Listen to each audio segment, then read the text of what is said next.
So, welcome to part 3 of this wonderful dialogue that I'm having with Jaya. And if you notice either Jaya or I being a little slow, that's thanks to the wonderful lunch that we've been served by our host. Absolutely amazing food. And so all the blood is rushing to the stomach to digest that food. So there might be a little less going to the brain and to the tongue. So apologies for that, if there is any slip up. And with that, we get into part 3. And this is going to be about the importance of a spiritual centering for everybody, especially for entrepreneurs. And I'm using the word spiritual intentionally. And the role that we here in India, we have so many systems, methodologies, schools of thought, of philosophy and all of that. And how all of them have, in a certain sense, prepared us all for being entrepreneurs in our own right. With that, Jaya, I know that this is a topic that you are very, very, you feel you have strong views on.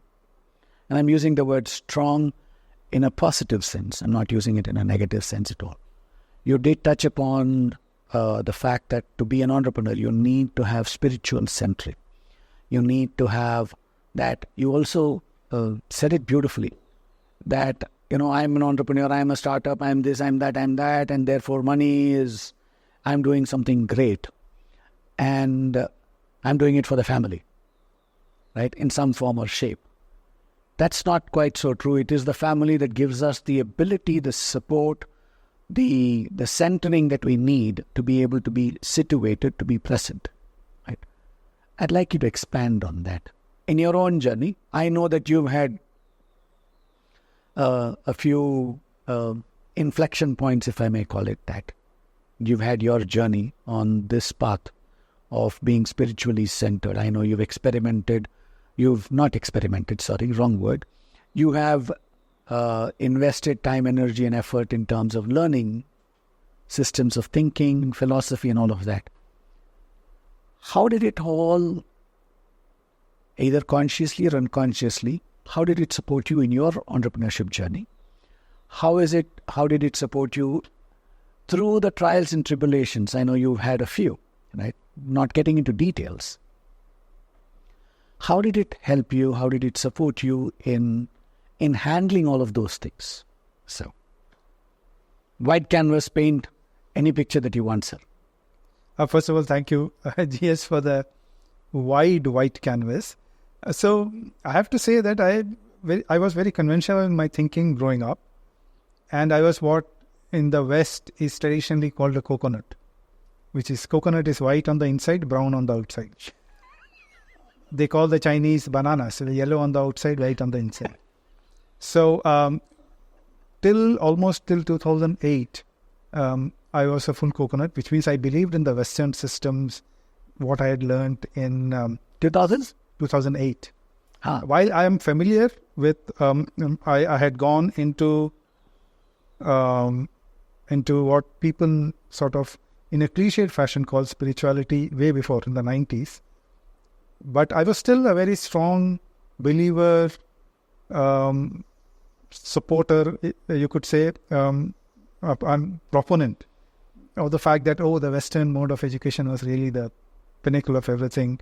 And as somebody who really held your father in very high esteem, Guru Murthy says, West is best and forget the rest and follow the West is what he uses as a alliteration almost.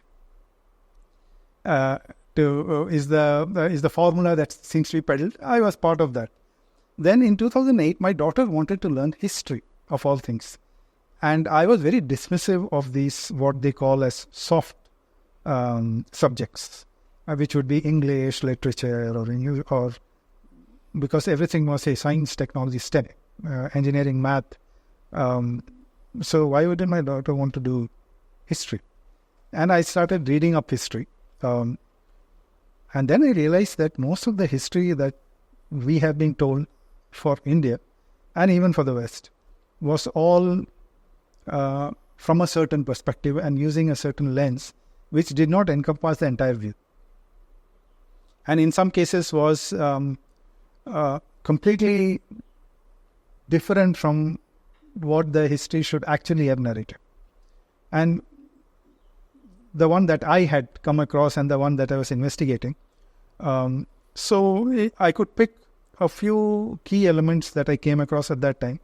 And that was, by the way, the year in which I got those 60 copies of Being Different and distributed to the managers in the company.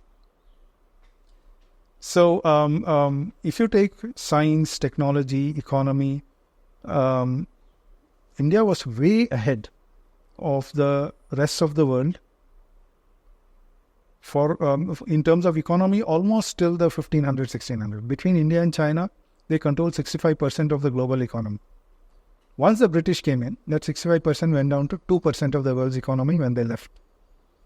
So, if your economy was so big, you're 30, 35% of the global economy, then obviously you produce goods which the rest of the world wanted, which meant there were knowledge systems here which created these goods, which meant that the Indian knowledge systems which produced the principles, the technology to create those goods were far ahead of their times. And therefore, what were they? And then you find that there was no readily available way in which you could access. If this was true, how come our history keeps telling us that India was so backwards? So first the Mughals came. When you say our history, we are talking about history as in taught in conventional schools. Since when? Let's say since the time I was in school, and I would say even for my dad. I mean, he was not very aware of these things. So I would say maybe from independence or even before that.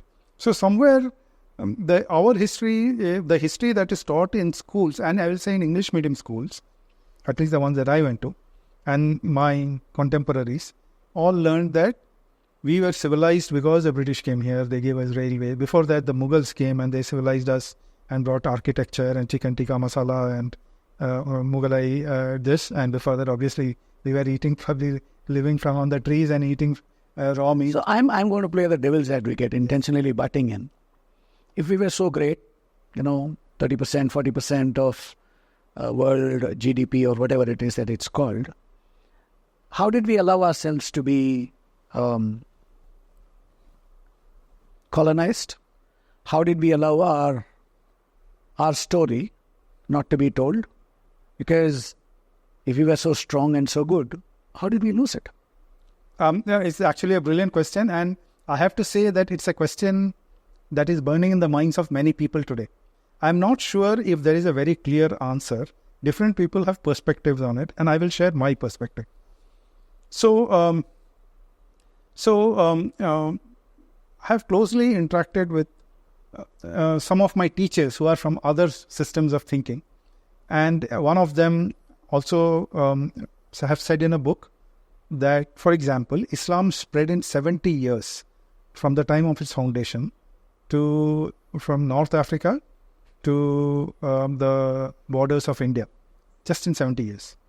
And that's all. And then goes on to describe various other things. If you actually peel back the covers, you will find that Islam spread by the sword, which meant that it was a highly warrior-like approach they had to spreading the faith, spreading their religion, which was fair enough. And the way they would fight, they adopted policies of total war.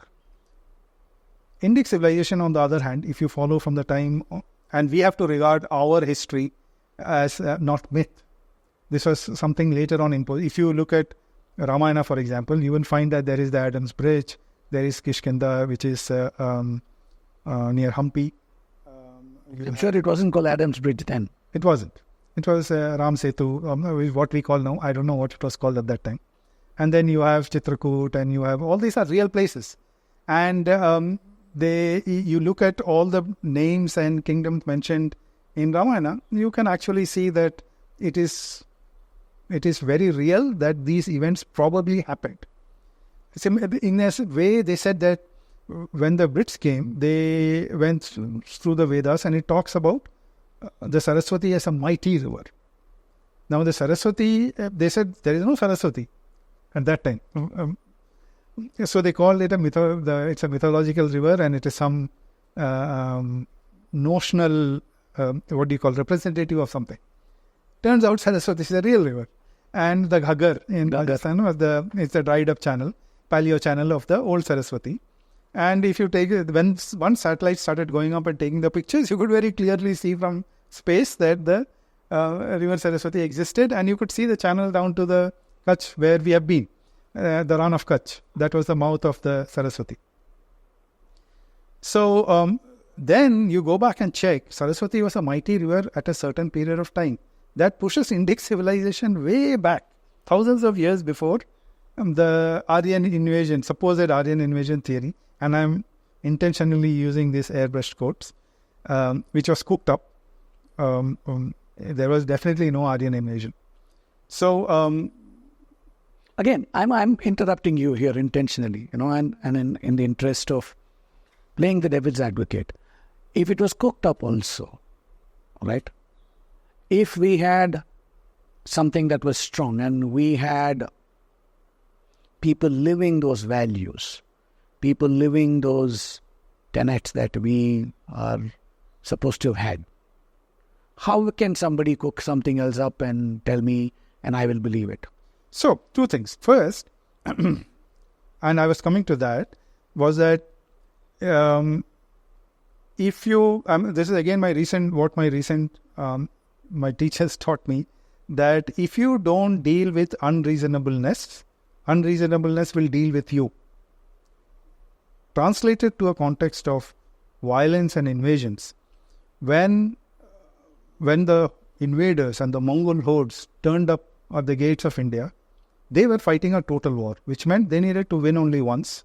Like today's terrorist needs to succeed only once. The police has to win every time. If the police loses even once, they get a real black mark on their name. So if they won once, they would wipe out the population of that region, and they would enslave whoever was remaining, the women and children.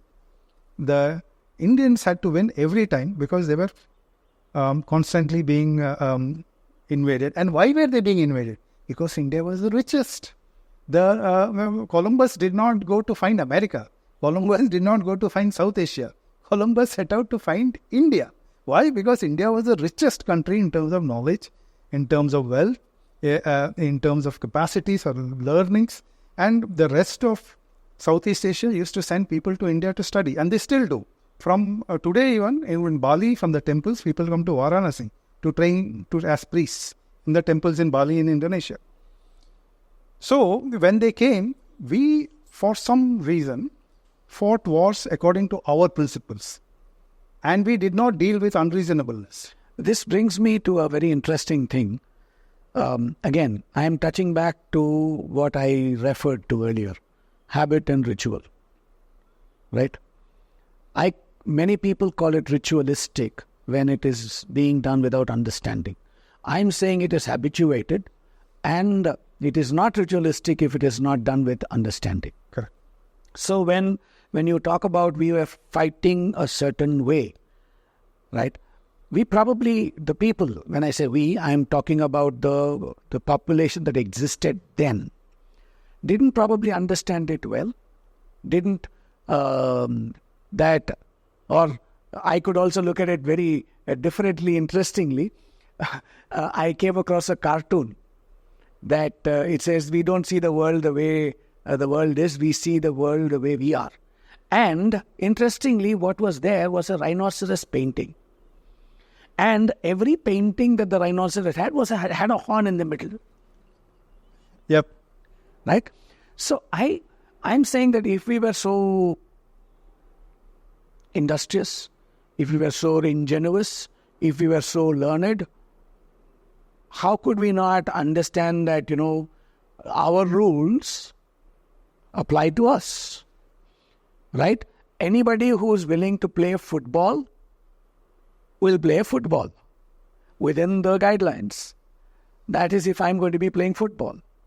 If I'm on the football field and somebody comes in with a lance and riding a horse, and I'm going to say, I can't touch the ball with my hand, I can't do anything, that's my idiocy, isn't it?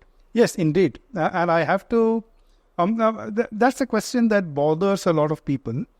If so, in the Indic system, the individual actually does not count for much, which is even true in India today, that the family is the basic unit with which the government also views the society. In the West, the individual is the basic unit with which the government views society. So the individual, the father and mother are distinct, the children are distinct. In India, it's a family. So father, mother, kids, maybe sometimes the extended family, the in-laws and the parents and all that. However, you have your family, then you have your community, which is the jati. And every jati had all the varnas. And then the jati had the country. And so you had a duty towards your family, you had a duty towards your community, you had a duty towards your country or the area that you lived in. So at some point, I think the fact that you had a duty towards your community and towards your country probably got weakened. Is one possible explanation, because of which people then started focusing only on individual self-enlightened good, that I want to just pursue my path and achieve my goals, whatever they are. That's one possibility. The second possibility, or on a lighter note, I'm interjecting intentionally. On a lighter note, isn't that what we see on the roads today as well? Oh, absolutely. If there's an accident, nobody stops to help. Forget that. I need to get to where I have to get to. Exactly. I don't care a damn. It's the mindset of scarcity, not of abundance. And strangely, India was a land of abundance. India is one of the richest countries in the world in terms of agriculture, land available that can be tilled, and minerals and so on. And by this I mean the Indian subcontinent, not the political entity called India today. It is one of the richest countries, richest areas in the world. And so... so this is that plate that came and... Yes. The Asian plate, yes. Eurasian plate. Yeah, called the Gondwana land. From Gondwana land, it detached. Some 70 million years or 120 million years ago, it came and hit, which caused the Himalayas to be formed.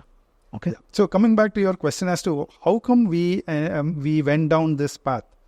So there are many theories. One is our standard metaphysical theory, Kali Yuga, the texture of man is dropping. So his awareness and ability to do the rituals as rituals and derive benefits is dropping. Instead, the ritual becomes a habit, so it degrades. So he's doing it mindlessly and then reversing it.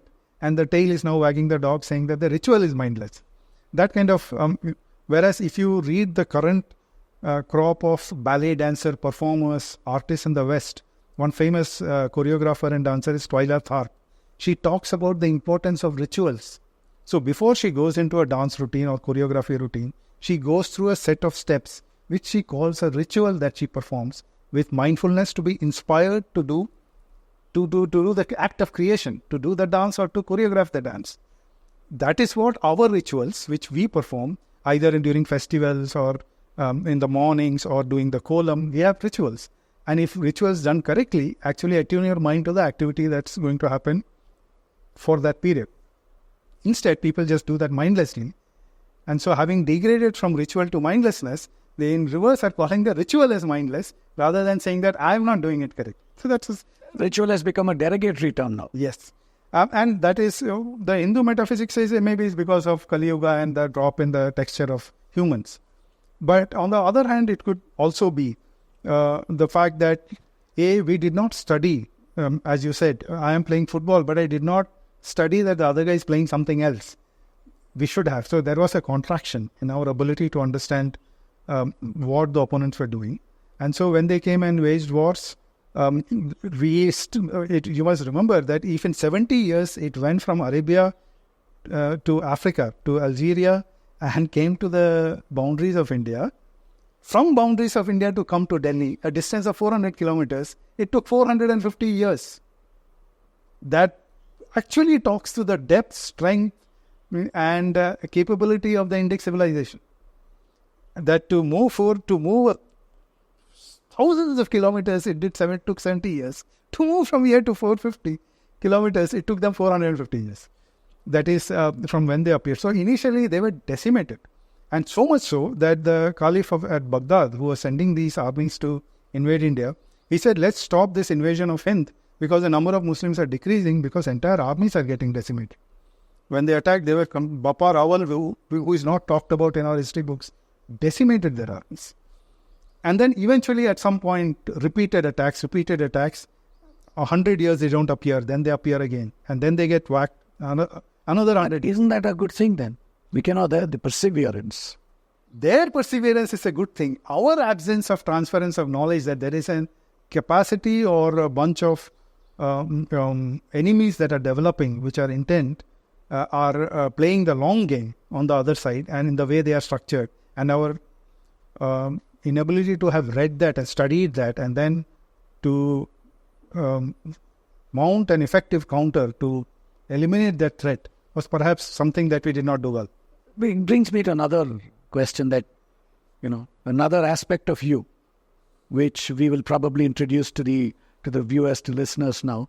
You are one of the people who was part of the team that created a new game that uses chess-like pieces, a chess-like board, but is very different, right? Yes. Quaternity. Yes. And you have 4 players and a 12 by 12 board. And you have black, white, green and red. Yes. Right. And in that, one of the things that I learned in terms of playing the game with you is that being able to understand the significance of one action that I do now, the second, the third, the fourth, and the fifth order of magnitude in terms of how it can turn out, right? There are certain things that I can predict, certain things I cannot predict, because it's just humanly impossible to predict at the fifth order of magnitude. Second order of magnitude, I have probably a 20 to 25% accuracy. Third order of magnitude, it probably falls down to 5 to 10% of accuracy. But the fact is that 5 to 10% of accuracy is better than 0% of accuracy, right? Mm-hmm. So, not being able to look at the first, the second, the third order of magnitude of any action that anybody does at any point in time, doesn't that reflect on the person? Or if it is done at the level of society or in terms of a culture, doesn't it reflect on the society and culture itself? Absolutely. And my take is that that trait is still present in our population today. No, it's like a frog boiling in a well. In a warm water, in a vessel of water kept on a stove. If you drop the frog in a warm or hot water, it'll jump out. If you boil it, it'll boil to death because it cannot see how the temperature is increasing and does not. I did refer to this in one of the initial episodes of the podcast. Oh, I see. That, if you put a frog in the water and slowly increase the temperature, it will allow itself to be boiled to death. But if I throw it into a pot of boiling water, it will jump out immediately. Correct. Because that difference it's able to measure. Yeah. So until the calamity is at your door, I think the Indic civilization has not responded. Interestingly, it's the same criticism leveled at managers in corporate India today that they are not very good at assessing first order, second order, third order impacts. Absolutely. Maybe first order they are able to do, but second, third order is completely ignored. So, again, interjecting intentionally, where entrepreneurs are doing this and how good are they now? So here, it's a very, very involved question that you asked, GS. In the past, and some of the communities in India today reflect this, the wealth was well distributed within the society. That means there were communities which did some work which provided value to society, and the work was distributed among different families in that community, and everybody was prosperous. But with the growth of the centralization of thinking, particularly coming from the West, including the internet and computers, it allows any one family to capture all the work done by a community and own it, and then reduce everybody else to jobber, not to a business owner. And that control, or that is a worldview which the West uses, that unbridled growth, unbridled largeness is a good thing. It's not. Like blitzscaling, right, as they call it? Yes, blitzscaling. If you look at any of the corporations in the West, they become really huge and they drive everybody else out of business. Amazon drove all the bookshops out of business. Small businesses struggle to stay afloat. But if there are many small businesses, then there are many families, and spin-off benefits from other people they employ percolates down to society. When it is centralized using technology or other mechanisms into a single corporation which is massive, then there is a set of people who are able to look after themselves, the rest are left destitute. So this change needs to come about, whereby... So again, when you say that people are left destitute, I'm picking up on that, because today the talk is about AI, right? How AI will make so many legions of people completely superfluous and not there. That's one way of looking at it. Another way of looking at it is that that is the mode of evolution, isn't it? Correct. Survival of the fittest, rather not the survival of the most adaptable, rather than the fittest. Fittest here probably means most adaptable, most able to see the change and reinvent oneself to stay relevant. See, if I'm going to be relevant, I'm never ever going to be not useful. Correct. Right? So if an Amazon comes in, as an end user, I derive a lot of benefit from it, right? And all of us do, right? Because, on a jocular note, if I make you make a call to me or I make a call to you, there are times that both of us will have to stop and give the OTP to the guy who's come to deliver us, right? You've called me multiple times and I'm waiting to deliver, to give a OTP, and it's happened to you. So I think, are we making something that is not useful and making it something great is my question. Are we making a weakness and painting it to be a virtue? Beautiful question, GS, and I'm sure this must be in the minds of many people. So let's continue taking the Amazon example. So there is value creation that Amazon has done, is built a platform. The end customer finds the convenience. However, a single entity controls the entire value and takes a lion's share of the value. The people who come onto that platform, they get some margins, and that margin is almost controlled by Amazon. And they can deplatform you if you don't meet performance criteria and all sorts of stuff.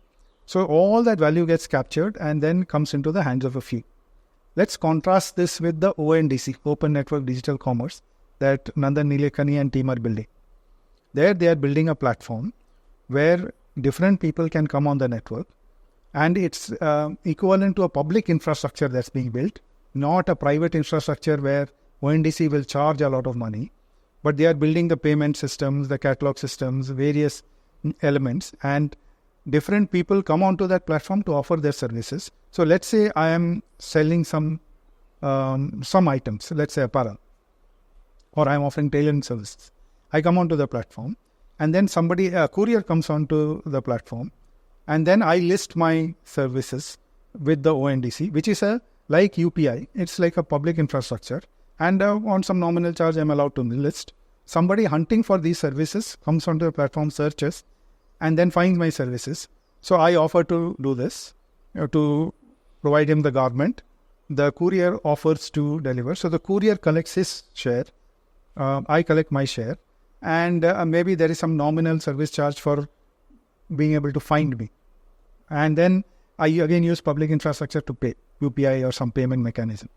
So the value that in the Western structure is everything is captured by Amazon, is now distributed between 3 or 4 entities. So as an end user, will it be as seamless as I have with Amazon? That is the intention. That's how it has started. So for the entities that are onboarded, you will just say that, hey, you want you will want a particular good or item, and then when you go through the process, it will put your thing on offer, and whoever is going to do the couriering or rest of the services will apply. A very interesting thing, once in one of my earlier avatars, I was sitting in California in a client or office, and we had we'd screwed up. And we were trying to win the confidence back. And we explained, they said, but this is what had happened, etc., and they bought it. But then the chief operating officer of that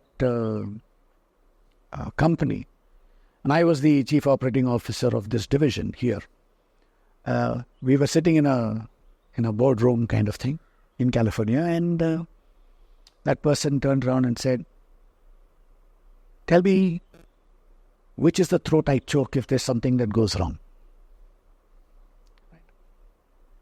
And I put my hand up and said, my throat is the one that you choke if there's something that goes wrong, because I'm responsible. Buck stops with me.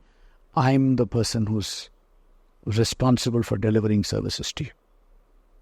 The reason I'm narrating this is, in an ONDC kind of scenario, where will my redressal come from if there are disparate parts that... Great question. So again, there is a community aspect to it, and the ONDC is expected to service the small and medium enterprises. You need the one throat to choke concept, or the pinning of responsibility for large projects, for large orders, which you may not necessarily go through ONDC today. Maybe tomorrow they will have a mechanism where they can perhaps do large projects. But this is for... No, I'm not even talking about large projects, Jay. Correct.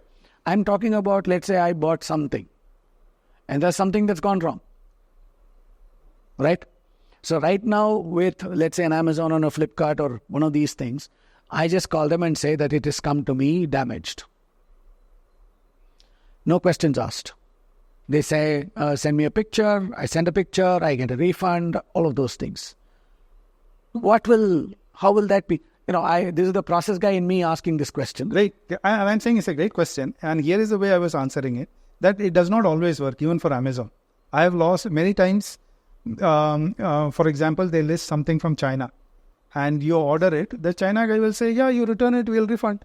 The return costs more money than getting it, because I have to return it to China, and that's in the fine print. So in many cases, the return doesn't work today, and you can't hold Amazon accountable. So it's an illusion that you can actually hold Amazon accountable. In many cases, they return it where it's feasible to do so, and there are a number of cases where you can't return it. So the fact is that there is also some drawbacks of the existing one throat to choke concept.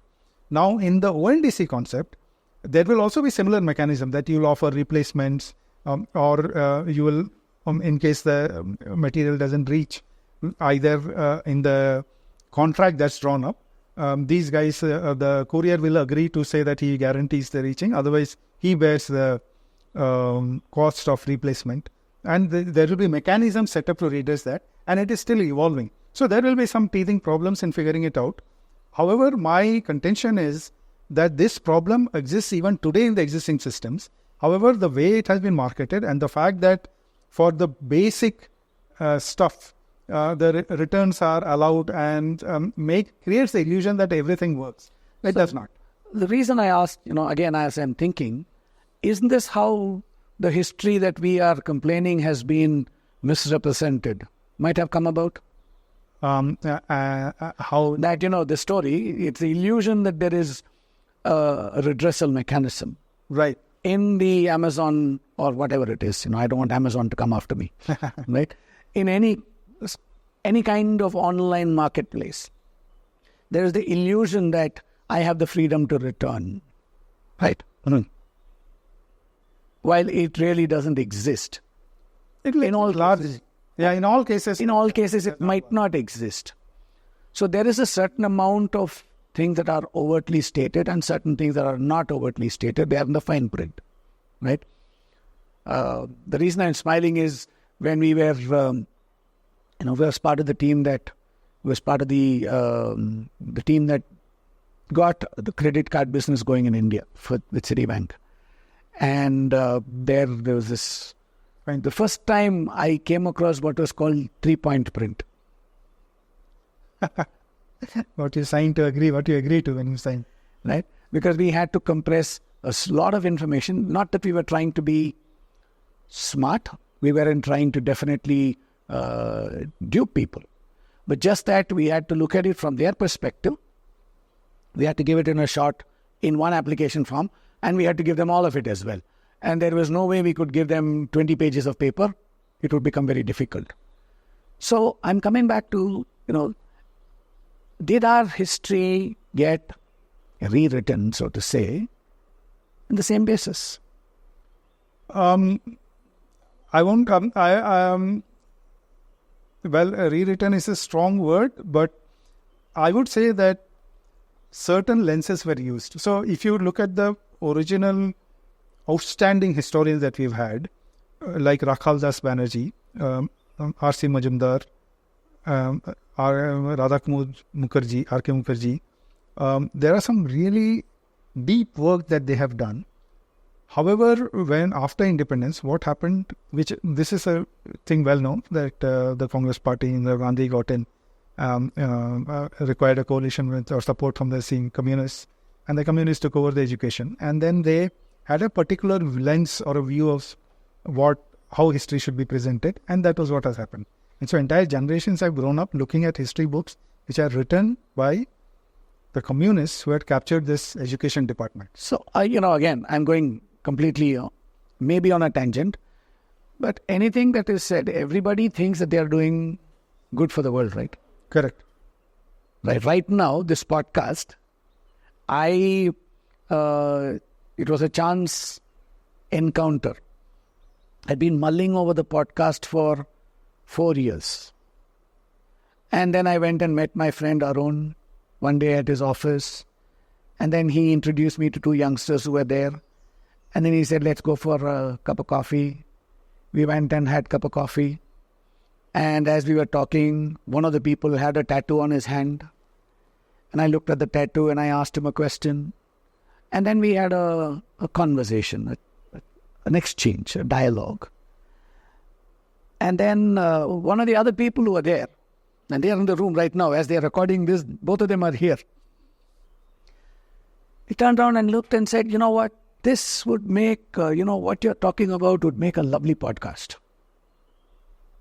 So this podcast, it led to me having to battle all of this, this combination of suddenly feeling elated, SPB, Yesudas, Kishore Kumar, my favorite, all of them rolled into one, my voice, somebody's praising it. But the core thought behind the podcast for me was that I wanted to do good for the world. That there is a certain amount of knowledge, information that is available. I'm not saying I know it all, but I'm giving one perspective. And as much as possible, I will give a balanced, a blended perspective, which doesn't mean that I'm going to condone nonsense. I'm certainly not going to condone nonsense. I might have my personal views, certain things that are personal to me. 2 things that are very personal to me are religion and politics, right? Those 2, I will keep them with myself, but everything else I'll speak and I will make it available to the world. So I'm making this, I'm having guests like you come and share your thoughts, your views and all of that in my mind for doing good for the world, right? I also say that meaning well does not mean that I will do well. Because meaning well is at the level of intent. Doing well is at the level of action. Words should never be confused for action, as you say. So just because I mean well does not mean that I will do well. But that cannot take anything away from the fact that I mean well. In my mind, in my frame of thinking, given all that I know, even if I am doing this covertly to convert you to my way of thinking, I am not doing this to control you. I genuinely believe that I'm doing you good. How's that wrong? So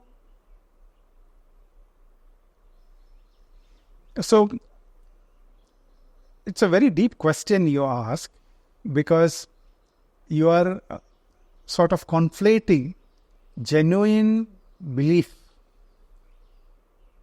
without any proof that whether that belief leads to the good. It doesn't matter.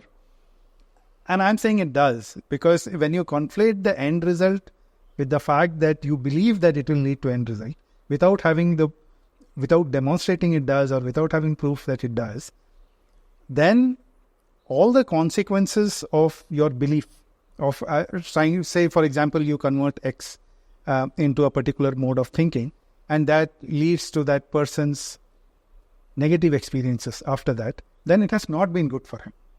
So your belief actually did not translate in reality for good experience. Without having assessed that objectively, the fact that I have a belief is not sufficient that the end result will transfer as the end result will automatically get translated from my belief. Let me also, I came across this wonderful thing where they say, if you believe, you don't know. If you know, you don't have to believe. Let's assume I know that this is for your good.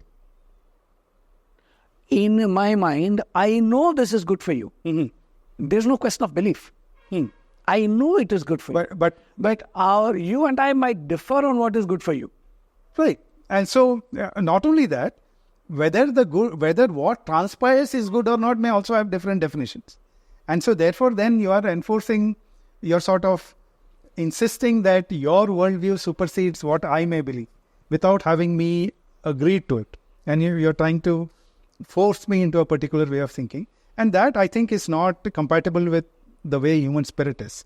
Human spirit technically is meant to, each human is meant to evolve in its own way, or his or her own way, and arrive at the truth. It's a journey that each spirit undertakes. If anybody forces that journey into a particular direction, then that person then takes the consequences upon themselves. Isn't that a very, very, very small minority that adopts that view in terms of actually being that way and saying to each their own? Correct. And it is a small minority, and that's very correct. And the parallel that I will draw in this case is many entities come into existence which believe that they are doing good. And once that entity comes into existence, it will work at its own, in its own interest, in its own persistence. And to take a very segued example, take the military-industrial complex that came into being during World War I, after World War I, before World War II, during World War II. And that military-industrial complex needs wars across the world to survive. And so constantly we find wars happening because the Western military-industrial complex is pumping weapons. We saw recently into Afghanistan, into Ukraine, into Israel, and the stock prices of these military-industrial complex components are rising, going through the roof. So that entity came into existence, and each member of that entity thinks, I am doing the right thing because I must meet my goals. The company must be profitable. We must make more weapons. But automatically, what does that mean? That means people die in wars. There is death and devastation in different parts of the world. That somehow, you block that off from your worldview. So I heard this in a discourse, very interesting point that I heard in a discourse recently. A person dies in a heart attack, right? If I say that, what would you say to that? A person has died with a heart attack. Okay. What would you say to that? I would say Om Shanti. It's a process of life. Yeah. Right? Yeah. How is it different that 100,000 people die? Because the death is not human. The person dying of a heart attack, he's not causing his heart attack. Somebody, if other people cause this stuff, you can interpret in different ways. If I intentionally cause the death of another person, then it conflicts with what are in cliched fashion called universal human values. But it is the human respect for life and for humanity which gets... Is it only for humanity, or should it for be any life? So if a human dies of a heart attack, it's a natural course of life. if a human dies because of a war happening, because he's a soldier, it is still a natural course of life. But when humans die, when humans cause wars, then those who cause wars in which people die, the causation of that war, never mind who initiates it, would have been triggered by something which is not in line with respect and appreciation of the human spirit. So let's take war. People died in wars, right? In the Mahabharata, they died in the taking from Indic epics. Incidentally, I was again in a recent discourse I heard that after the Mahabharata war, the statement in the Mahabharata that was written, so 4 or 5 people, 4 or 5 men were around, is what it says. Yes. So that many number of people died. Millions of people died, yeah. Even though the story seems to think that only 5 people fought, these 5 names fought these other 10 or 12 names or something of that sort, or maybe 20 names fought 30 names. But a lot of it's just armies fighting each other. So one more place that I heard was 90% of all male members that were present died. There was the Dasara War, Dashara War of the 10 Kings, which preceded the Mahabharata War by millennia, I think. It was where a lot of the humanity got wiped out. So, in every war, there is a cause. And some wars are fought in defense, some wars are fought in offense. So, when wars are fought in defense, and I'm assuming that people would seek to peaceful ways out, then there is one part of the equation that is not respectful of this human spirit of humanity.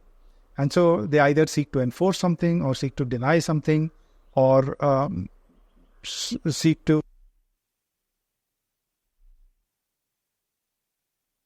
Is ruling? We can start from that chimpanzees, human. So 7 million years ago, human beings didn't exist. Chimpanzees didn't exist. There was a common ancestor. Okay, I have not done the research. I am relying on the work of Professor Tetsuro Matsuzawa, and therefore, if there is somebody who wants to correct me, they can correct me. But this is entirely based on that. And herbivores living in the trees, and we became so many in number that the trees could not support us. So the strong ones pushed the weak ones down. The weak ones that came down, where they were herbivores, they never predated on anything else, and they now became the prey. They were predated upon by everything that was eating meat. And they died in countless numbers. But that is also when there is this theory which says that from 4, they went to 2, to see where there was danger coming from.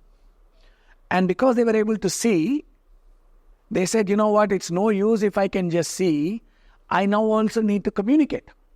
So this thing about community, that safety in numbers, of all of that was as a direct result of being oppressed upon, and we evolved. And from there on, there's this wonderful, if you haven't seen this, please, Jaya, there is this YouTube originals called the Cognitive Trade-off Hypothesis, in which this is spoken about. That in many ways led to the development of language, which led to the human beings becoming the predominant species on the planet. Okay? So, if you look at it, in the life of that one ancestor who was pushed down from that tree and started dying, it was a catastrophe. That life came to an end. But if you look at the 2nd, 3rd, 5th, millionth order of magnitude of things, is you and me sitting here having a podcast exchange talking about something, and there are other people who are able to understand it as well. One story. The second one is, again, I came across in a TED talk by a person called Tom Chi, where he talks about the interconnectedness of everything in the world. And he said that carbon dioxide was the predominant thing in the human atmosphere, in the Earth's atmosphere. And the first inhabitants were the cyanobacteria. They would inhale carbon dioxide, give out one breath of oxygen and die. So the first cyanobacteria, they would take one breath, exhale and die. And then they were able to do that countless number of times. So if you look at the life of that cyanobacteria that took one breath and died, catastrophe.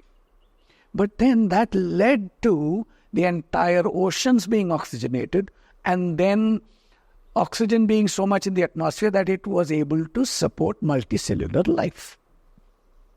Third story. We have, in the animal kingdom, we have lions. Right?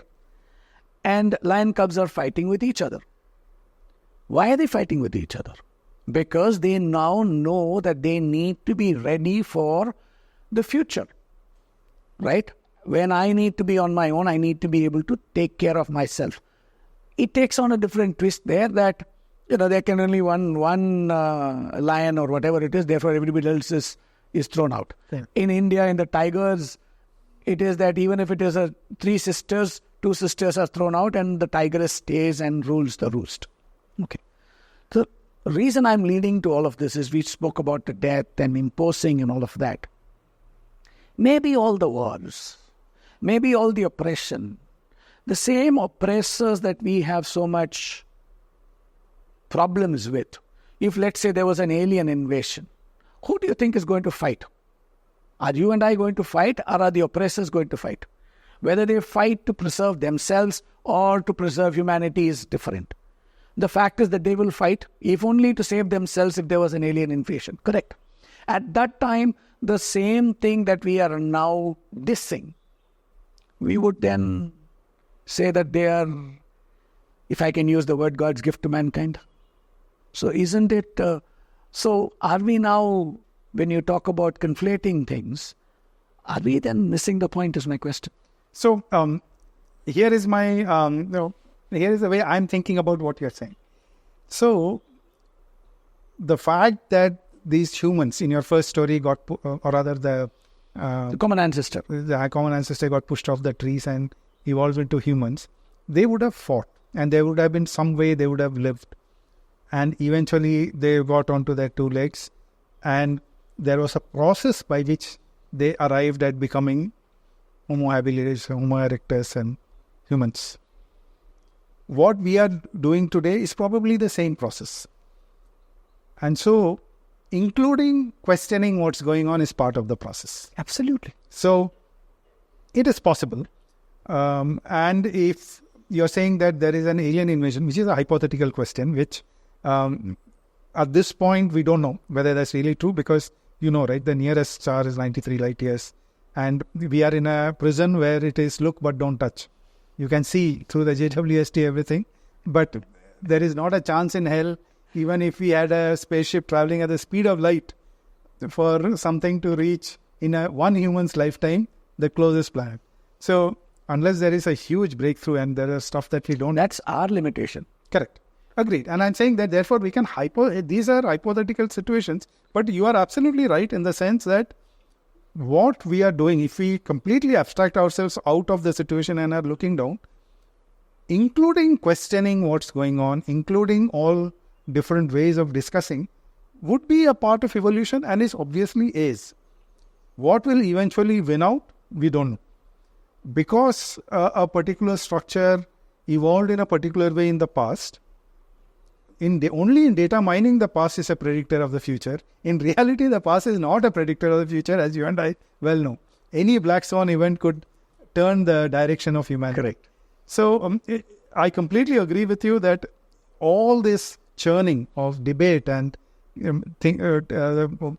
coming up with different hypotheses and possibilities and risks are all part of that process. It is probably we are doing exactly what those common ancestor did after coming off of the trees on the ground and trying to figure out how to survive. This is probably what's going on. And maybe it is. And questioning it is part of the process. And thinking about even death or dying or, hey, were there better things available in the past and we should see how much of that can be adopted in the current context is also part of that. and because of which perhaps a new way of thinking and a new way of doing things could potentially emerge. And so that is very much the possibility. But having said that, we must do what we are doing. Because if our common ancestor hadn't done what he did, we would not be sitting here today. So we must continue. Which is exactly why I'm playing the devil's advocate. Right. Right? Because there could be somebody who's watching or listening who would want to ask the question that I'm asking. Correct. And I think that is one more thing that you and I, we've spoken about it at length. The ability to hold to exactly opposing views and be able to speak with as much conviction about both opposing points of view. Isn't that something that is useful and very important for us to be considered a human? Not only considered human, it's not just useful and important. I think it's an important forward step in the ability to progress thinking capacities in humans. That is, you can hold two opposing views in the mind at the same time and still debate and argue rationally and be able to see both prisms. It's that famous Escher drawings you get, right? Sometimes you see a young woman, sometimes you see a old woman in the same drawing. And it is possible that you will see different things and not get thrown off by it or not get, puzzled or confused. The fact is that they are all perspectives. And all perspectives may be simultaneously true at different levels. It's definitely true that, hey, we have to question whether our history is correctly written, and if not, see if it needs to be sorted out. It's certainly true that wars are unnecessary. Sometimes there is a good and a bad side in a war, or two bad sides in a war. There can't be two good sides in a war. Because then too good. But then the person who's taking my side, I think I am good. Correct. And you think you're good. Correct. And we might be opposing 180 degrees. Correct. But then there are two good sides in the war. They think there are two good sides in the war, but objectively you don't know whether any side is good at all. This is like Bhishma is a good man, but he fought on the sides of the Kauravas, and therefore the Kauravas a good side. The narrative says that Kauravas are not the good side because they were depriving the Pandavas of what was their right. But good people fought on their side in the war because of whatever were... On both sides. On both sides. Therefore, you can simultaneously have like yin and yang getting into each other. You can have good and bad on both sides. So there are no good sides, and there are anything which results in destruction. If it is a creative destruction, perhaps it's a good thing for the evolutionary process of humanity as an organism. We know that, hey, individuals are organisms. Cells then come together. First there are cells, then there are organisms. Then each of the organisms come together to form living entities. Living entities form communities which are organisms. Communities then form countries which are also organisms. Like that, humanity is an organism. So each organism has its own evolutionary path. I heard that in a talk, that the planet is an organism. Exactly. It's called Gaia, and we call it the mother goddess, Sri Devi and Bhudevi here. Okay. We have Bhudevi. So we have ways of representing that in different cultures in different ways. And so each of these may be true at the same time at different levels of reality, so to say. I mean, what is real is also, what is real at the level of a cell may be different at the... Two things that, when we're talking about history, one of the things that it came to me and I shared it with people, I also wrote about it once, is that the importance is to learn the lesson and forget the pain. I have to learn the lesson and forget the pain. Many people think that they have to keep the pain alive to remember the lesson. But if I've learned the lesson, then I don't need the pain. I understand that it could be painful if I forget the lesson. That's all I need to know. And I said this to my best friend at that time, and I told him at that time, and he called me back 2 days later, incidentally, and he said, "Hey, Cheenu, I'm doing exactly this stuff, but exactly the opposite. All the pain and remembering, I'm forgetting all the lessons." Right? So, the reason I made this statement is, are we over-indexing on history? Because history, I understand what has been said. Those who forget history are doomed to repeat it. Somebody said it. I don't know who said it. Santayana. Right? Those who forget history or don't, they are doomed to repeat it. Lessons of history. So is it the lessons of history? So are we, in this context of, the school, the history and all of that, are we missing the wood for the trees? Are we not focusing on the lessons that we are supposed to learn? And are we getting over-indexing on what is being mentioned? Is it the difference between a ritual and a habit is my question. I would think that you have to have the correct ritual. You have to have the correct history to learn the right lesson. Otherwise, you end up learning something which may not even be a lesson. See, again, I'm asking you this question, Jaya. Is history important or the lessons important? So If you could choose only one. So, correct. But you have to have the history for the lesson. No. I might need the history to explain to people. No, you to have the correct lesson in the first place. No. When people come to me, some of them, they tell me this. Recently, I had a person who was on a session with me and they said, so what do you want? How can I be of service to you? And the person says, I want to understand.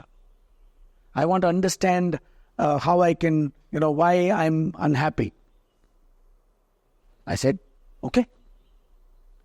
So by understanding, what will you get? And the person said, I'll be able to handle it. I said, isn't that a leap of faith that you're making? That if you understand the reason for the problem, that you'll be able to solve for it? Instead of that, if I give you two options and I say, this is the understanding, this is the solution, you can get only one. Which one will you take? And people say, you're playing with words. I said, no, choose. If you have the understanding, you will not have the solution. If you have the solution, you'll never understand why it happened. When I put it that way, they tell me, give me the solution. So my question is, if you could learn the lessons and you could have accurate history, and you could have only one of them, which would you choose? There is absolutely no doubt that you will choose the lessons. The lesson. This is like, I will teach you how the internal combustion engine works, or I'll teach you how to drive the car. Depending on where you are in life, you will say, hey, teach me to drive the car because that's more practical. But if I'm an engineer, then I'd like to know this. Combustion engine. Now, however, when we are still at the stage where the internal combustion engine is being designed, has to be correctly designed to drive the car, and the car is not correctly existing, we have to get the internal combustion engine correct. If we don't get that correct, then the car will not move. And one of the issues that we face, you are absolutely right in the sense that the lessons of history have to go in, but are the right lessons going in? And the example that I would pick is, hey, if you are taught that the British rule was good for India, which is what I ended up learning when I was growing up in school, that, hey, they brought railways, they brought English, and so we were not civilized, and there was caste cows and curry and sati and, all the ills, and it was the British who really raised us up. Then the lesson that I'm learning is, hey, we should obviously not have all these ills in society. And the fact is that people who come from outside are able to see us and understand us better. And therefore, we should listen to when people give you, this is the lesson that I learned. It took me a long time to realize that that was not a lesson, that was propaganda. And so when I get the right history, then I understand, okay, these are actually the lessons and that we should never be colonized again. And we should be, obviously, we should be able to be critiqued by an external view. And we should make sure that we are open, which we were in the past. We were open to inputs, to people coming in, to new thoughts, new ideas, and debating with them and integrating the good parts. And then we got closed up. And then somebody came up in control of us and closed it completely so that they would remain in control. So our first job is to make sure we don't fall into a position where other people can control us so completely that we are shielded off from any external influence. But hasn't that been the case forever? That we've had a feudal system. No. We had kings, ministers, and they would lay down the laws, the edicts, and all of that. No. Just that it followed a certain, there was a certain synergy across a certain geographical region. We had kingdoms, but we followed a certain common operating system, so to say. So, right? But isn't that the way it was. No, actually it wasn't. Yes, in the following way. So I'll pick one example. So the kings in the past had duties allowed to them, which were well understood and codified by Chanakya. For example, in his book, How Administration Should Be Done. It was not just a economics book, what Chanakya's book was. And The Arthashastra. Arthashastra. And I was waiting for the name to come into my head.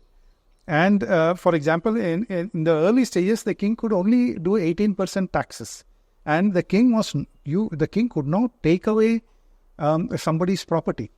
Today's state can take away your property. I don't know if you're aware. If it comes to that, the king could not take away the property. And so there were rules enjoined on the king by which they had to serve dharma.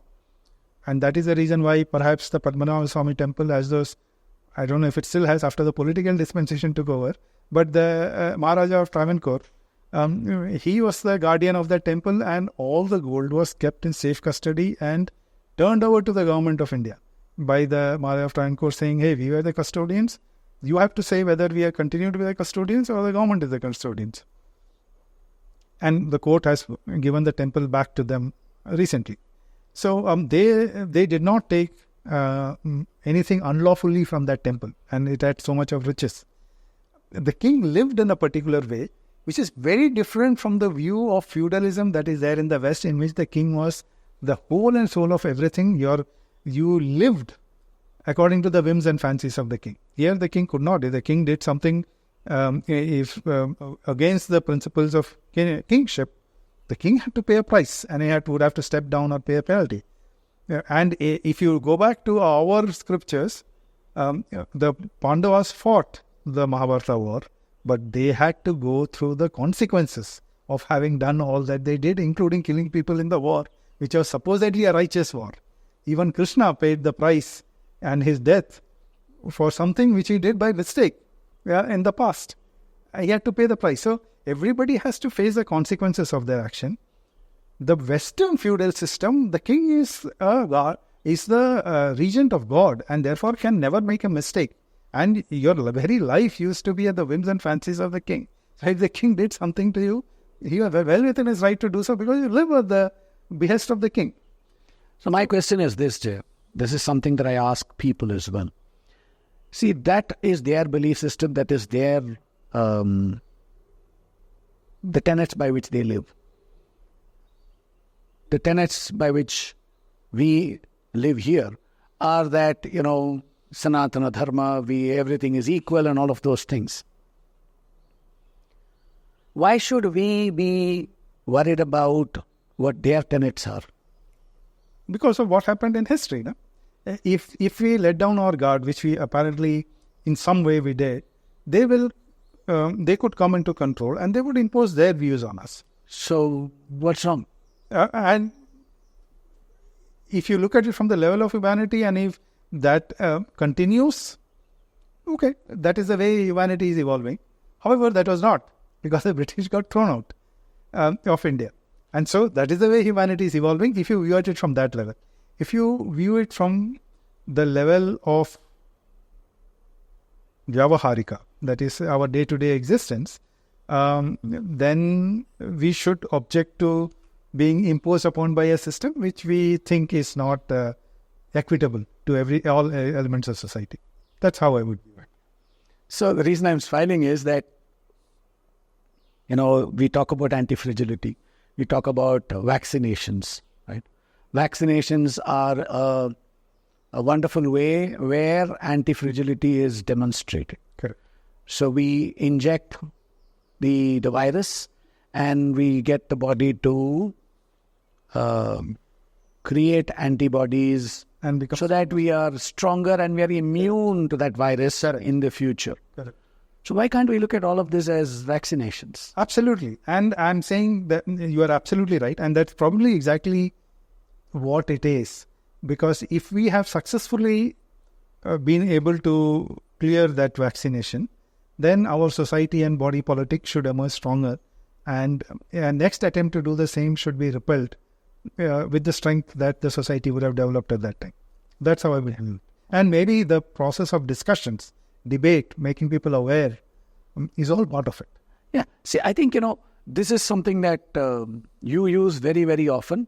And I heard it first used by our common boss. It's okay to disagree, but never okay to be disagreeable. Right? And I think you said that a doyen of Indian IT industry is the person who said it for the first time. And this boss of ours was also on the board of that company there. Yes. Which is probably where this person heard it. And then, obviously, anybody who has achieved something has done something useful in life. So I think, why I'm asking this question, I'm giving you all this preamble for this. Somewhere in society today, do you believe that we have stopped talking on the merits of what we are supposed to be talking on, and instead we are just being disagreeable? That I agree, and that is actually a very astute observation. And for some reason, we seem to have lost the ability to debate, to hold opposing points of view, to present different pros and cons, and instead become very emotional and then react. Instead of, we are thinking, hey, we are having a reasoned debate. So I will present a few pros and cons, you will present a few pros and cons, and you and I may still not agree, maybe agree, or change our viewpoint sometime in the future, but the onlookers can decide for themselves what they go with. That's a reasoned debate. And the onlookers or the people who are hearing the debate can decide for themselves how convincing and authentic each presentation of each proposition is. However, I think we tend to lose sight of that and have a disagreement overflow into areas very emotionally charged, and then break relationships by becoming disagreeable. And I think that's a skill which we really need to work on to make sure that all successive generations are able to come up to the level of debating. I'll link us back to the HappYness Helix.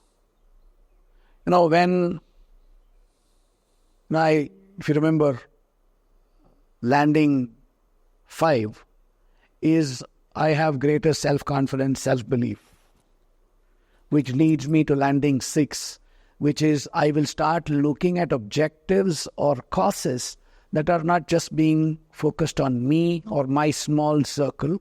I'll be looking at the larger. So when would I be disagreeable? And as Kichi would say in the communication workshop, if I can't prove myself right, the least I can do is to prove you wrong. So to prove you wrong, it is like, I never ever agree with this concept of sledging in any game. There are 2 schools of thought. One school of thought says that this is both mind and skill. I say no. To me, it is, if it's a sport, it's a sport, right? Focus on that. Let's not do some mental gymnastics here. So to me, when I disagree with you and I start making personal attacks on you, it is the equivalent of sledging. Correct. Right? And therefore, today, the norm seems to be sledging rather than having a debate or playing the game. Sadly, I have to agree with you that. And therefore, the whole conversation and the topics that's under discussion and the pros and cons, and people, despite whatever their belief system be, they may have some interesting points and aspects to highlight. And that gets lost because you sort of conflate, like you conflate the role with the person in corporates, you conflate the view with the person. The person may have a view in one context and may have a completely different view in another context, because people are complex after all. And I think that gets lost. And then one particular view in one particular dimension then becomes something defining the person, and that's something we shouldn't be doing at all. I'm going to bring this to an abrupt close. Why? Because I think you and I, if we sat down and spoke like this, we can speak for another 24 hours, 48 hours, and we'll continue, and we'll have all the energy, right? And I also heard that there's this person called Sukhi Shivam who gives discourses in Tamil. Yeah. He said it beautifully. It is better that people say, why did he stop talking? Rather than, when will he stop talking? So, Definitely more. I think, this topic, I'm realizing that most of the dialogues, the exchanges that I have with guests on the podcast they're all incomplete. They're all incomplete because there is so much more that we can talk about. And I know with you, I'm not taking a rain check. Okay? I know I will call you one day and say, you know what, let's have another series of chats, right? So, but I do have one question for you for this 3-part series to conclude.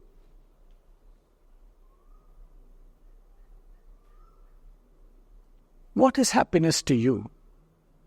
I know that you said right at the beginning that there is a certain definition of happiness. 2 questions for you. One, if you had to say it in one sentence, what is happiness? And 2, what is one message that is very, very important for you to get out to the world? So, even if you don't answer what happiness is fine. They are linked, actually. Okay, lovely. So that's very interesting that you should ask the question in that way. So people often think, when I ask this question, what is happiness to you? It is not happiness to me alone. It is happiness. Happiness is a state for me and my context. Beautiful, beautiful. People in my context, which is my family, friends, people I interact with. And if I am able to make a difference to them, a positive difference, and feel the momentum or the energy that comes from that, reciprocally, if I were to do this Mahatma thing or the always giving and never receiving, then I think there's an asymmetry in the relationship, and it is not a happy relationship actually. If it is reciprocal and there is a give and take, and I'm able to positively influence people in my context and be reciprocally influenced by them, then I'm in a state of happiness. And therefore, nobody connected with me, if I am doing extremely well, if I'm a billionaire, then the least people around me should be millionaires. If I am a millionaire, then people around me should be whatever, appropriately. That is, if I am prospering in life, the people who work with me, who work for me and in the house, who are my colleagues, who are my friends, should all have benefited from what, as much as possible, from what I am able to see. And reciprocally, when they do well, I would also like to benefit. And from their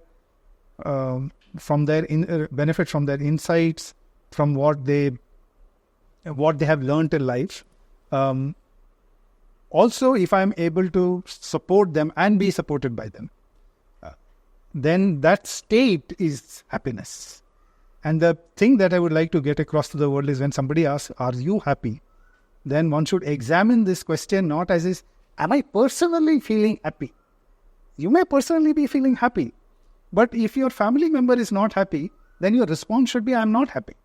If the maid in your working in your house, or the driver who works for you, or some of your close associates, and you have to have a certain limit, because we are not people with infinite resources. Whatever your circle of influence is, the circle to which you can provide this support, if members of them have a big problem in life or are struggling through life, and you have not made a difference to them, then even if you are personally having holidays and feeling elated, you are actually not happy. You are just borrowed somebody's definition, label to that, and attach it to yours. So that is how I would answer your question. So your question was an incredibly astute one, in the sense that this is what I would share with the world, that sometimes you say, how do you know a master is living in this place? How do you know Periyar was Kanchi? Look around him. When you look at people around him, you know that Kanchi, that there's a master living there. Look around at the people around him. Look at the environment around him. And that is true for each one of us. Look around you. Look around me. Look around the people who work with me. if somebody is in abject poverty and continues to be in abject poverty, while I have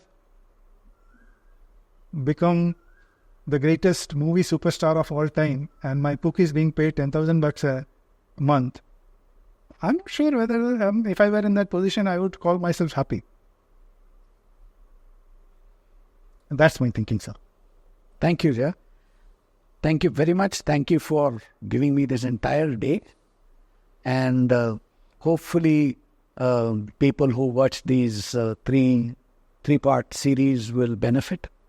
And one of the things that I wanted to also bring about through this podcast is that there is wisdom, there is knowledge, there is learning in everyone on this planet. Absolutely.